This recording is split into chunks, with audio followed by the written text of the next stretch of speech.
दोस्तों बहुत बहुत स्वागत करता हूं आप सभी का। आखिरकार इंतज़ार की घड़ियां ख़त्म हुई। बहुजन समाज के तमाम लोगों की जो उम्मीदें थीं आज बसपा सुप्रीमो ने पूरी कर दी है।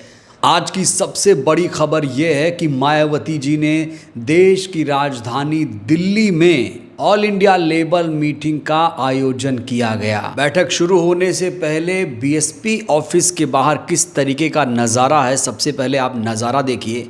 आप देख रहे हैं यहाँ पर बसपा का अनुशासन भी साफ तौर से दिख रहा है।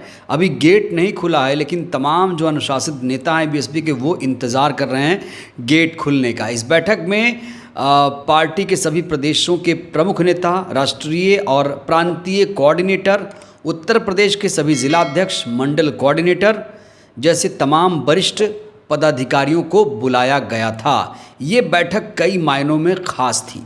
तो बसपा कार्यालय के बाहर तो जोश नज़र आ ही रहा है। साथ ही साथ जब ये बैठक शुरू हुई तो वहाँ पर मायावती जी का किस तरीके से स्वागत किया गया, किस तरीके से बहन जी जिंदाबाद के नारे लगाए गए, बीएसपी कार्यकर्ताओं में कितना ज़्यादा जोश था। सबसे पहले दोस्तों आप ये वीडियो देखिए, बहुत महत्वपूर्ण वीडियो है अपने आप में इस बैठक को समझने के लिए। इस वीडियो को देखिए और समझिए आज बसपा कितना ज़्यादा जोश में थी।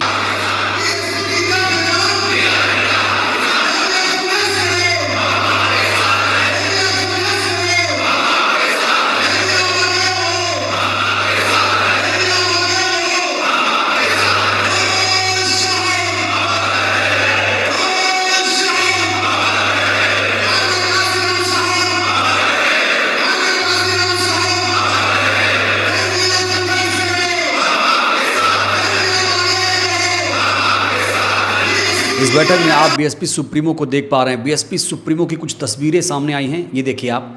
बीएसपी सुप्रीमो इस बैठक में बहुत ज़्यादा आश्वस्त, बहुत ज़्यादा आत्मविश्वास से लबरेज, और सबसे बड़ी बात ये कि वो खुश नज़र आ रही थी। बीएसपी सुप्रीमो की इससे ज़्यादा बेहतरीन तस्वीर शायद ही किसी ने पहले देखी हो। आज मायावती जी का मूड बहुत अच्छा था और उनके चेहरे पर ज़रा भी शिकन नज़र नहीं आ रहा है। बहन जी की इस तस्वीर को देखकर बहुजन समाज काफ़ी ज़्यादा उत्साहित है और गदगद है, क्योंकि जब बहन जी खुश होती हैं तो बहुजन समाज भी गदगद हो जाता है। और इसीलिए ये जो तस्वीर है काफ़ी ज़्यादा इस समय वायरल है। इस तस्वीर को खुद बहन जी ने सोशल मीडिया पर साझा किया है।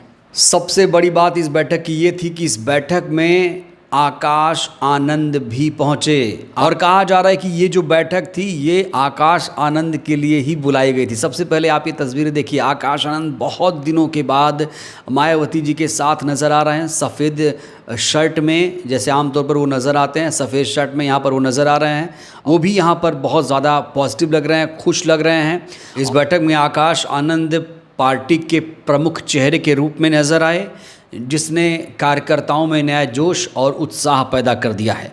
आकाश आनंद की मौजूदगी ने ये स्पष्ट कर दिया है कि पार्टी युवाओं को नेतृत्व में आगे लाने के लिए गंभीर है। तो ये जो बैठक थी 2027 चुनाव और इसी साल बिहार विधानसभा चुनाव के लिए बुलाई गई है। साथ ही साथ आकाश आनंद की क्या भूमिका हो, 2027 में उन्हें कैसे उतारा जाए और बिहार में किस तरीके से उनका इस्तेमाल किया जाए, इसको लेकर ये बैठक बुलाई गई थी। तो इस बैठक में बहन जी ने सबसे बड़ा फैसला लेते हुए आकाश आनंद को मुख्य नेशनल कोऑर्डिनेटर बना दिया है। जी हाँ, आज की ये सबसे बड़ी खबर है।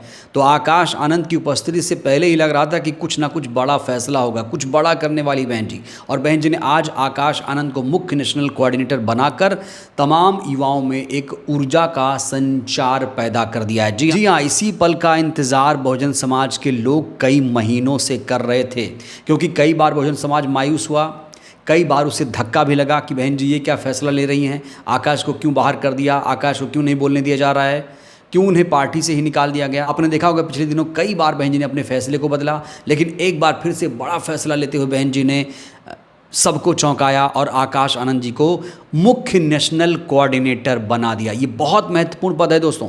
आपको बता दें कि बीएसपी के अभी 3 नेशनल कोऑर्डिनेटर हैं। एक तो रामजी गौतम हैं, और दूसरे हैं रणधीर बेनीवाल, और तीसरे हैं राजा राम। ये 3 नेशनल कोऑर्डिनेटर हाल ही में बसपा सुप्रीमो ने बनाए थे, और अब आकाश आनंद को मुख्य नेशनल कोऑर्डिनेटर बनाकर बहन जी ने लोगों को ये संदेश दे दिया है कि आने वाले दिनों में आकाश ही बीएसपी की कमान संभालेंगे। कहा जा रहा है कि आकाश आनंद को बहुत जल्द बीएसपी की कमान भी सौंपी जा सकती है। तो इन तमाम फैसलों को लेकर लोग कह रहे हैं ये आकाश आनंद की नई ताजपोशी है।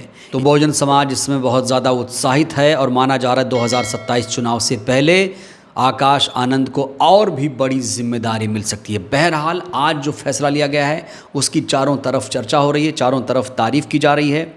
इस बैठक का जो मुख्य उद्देश्य था पार्टी संगठन की वर्तमान स्थिति की समीक्षा करना, आगामी विधानसभा चुनाव 2027 की रणनीति पर मंथन करना और ज़मीनी स्तर पर पार्टी को मजबूत करने के लिए ठोस कार्य योजना तैयार करना था।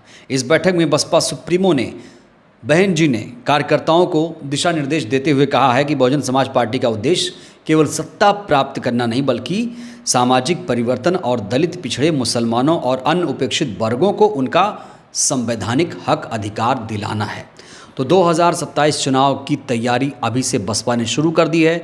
आकाश आनंद की फिर से ताजपोशी कर फिर से उनको मुख्य भूमिका मिलाकर बहन जी ने ये साबित किया कि वो पार्टी में 50% युवाओं की भागीदारी चाहती है। देखिए, आकाश आनंद के जुड़ने से बीएसपी में युवाओं का जुड़ाव होगा, इससे कोई इनकार नहीं कर सकता है। और जिस पार्टी में युवाओं का जुड़ाव नहीं होता है वो पार्टी कमज़ोर मानी जाती है। और इसी के मद्देनज़र बहन जी ने आकाश आनंद को फिर से एक्टिव करने का फैसला ले लिया है। इस फैसले की चारों तरफ तारीफ हो रही है। और बड़ी बात यह है कि जो लोग आकाश आनंद के निकाले जाने पर बहन जी पर तंज कस रहे थे, आज वो खामोश हैं। कायदे से उन्हें भी इस फैसले की सराहना करनी चाहिए, लेकिन उनके ट्वीट नहीं आ रहे। बड़े बड़े नेता, दोस्तों नाम नहीं लेना चाहता हूँ, लेकिन बड़े बड़े नेताओं ने तंज कसा था कि आकाश आनंद तो अब कुछ नहीं कर सकते, ये तो भैया राजा बाबू हैं। लेकिन उन तमाम विरोधियों के मुंह पर आज बसपा सुप्रीमो ने करारा तमाचा जड़ दिया है फिर से। अब यही विरोधी जो कल को आकाश आनंद की तारीफ कर रहे थे, फिर से आकाश आनंद की आलोचना शुरू कर देंगे। देखिए, आकाश आनंद की काबिलियत पर किसी को शक नहीं है। आकाश आनंद जी का भाषण शानदार है, अच्छे इंसान, अच्छे वक्ता माने जाते हैं और पढ़ाई लिखाई भी इन्होंने काफ़ी ज़्यादा कर रखी है और बहुत ही सरल स्वभाव के व्यक्ति हैं, मिलनसार हैं।